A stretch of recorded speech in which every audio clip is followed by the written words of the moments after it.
সিলেটে নাশকতার পরিকল্পনার অভিযোগে নিষিদ্ধ সংগঠন ছাত্রলীগের ৫ নেতাকর্মীকে আটক করেছে পুলিশ। ফেঞ্চুগঞ্জ উপজেলার বিভিন্ন জায়গা থেকে তাদেরকে আটক করা হয়। পুলিশ জানায়, ছাত্রলীগের নেতাকর্মীরা মাইজগাঁও রেলওয়ে স্টেশন সহ গুরুত্বপূর্ণ স্থাপনায় ককটেল বিস্ফোরণ ও রেললাইন খুলে নাশকতার পরিকল্পনা নিয়েছিল।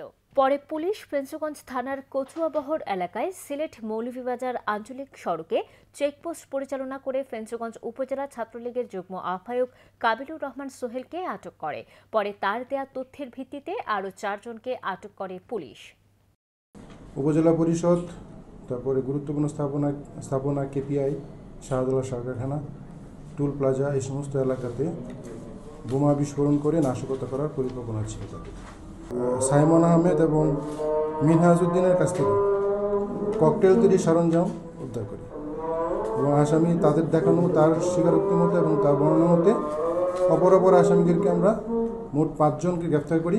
প্রত্যেকেই এই নাশকতা পরিকল্পনায় জড়িত ছিল। আমরা গ্রেফতারকৃত আলামত এবং আসামিদেরকে সহ থানায় হাজির হয়ে আমরা একটা ফেঞ্চুগঞ্জ থানায় নাশকতার পরিকল্পনার একটি মামলা রুজু হয়। এই সংক্রান্তে জড়িত অন্যান্য আসামিদের নাম ঠিকানা আমাদের হাতে আসছে। আমাদের অভিযান পরিচালিত হচ্ছে, অভিযান অব্যাহত আছে এবং অপর আসামিদের গ্রেফতার করার জন্য চেষ্টা হচ্ছে।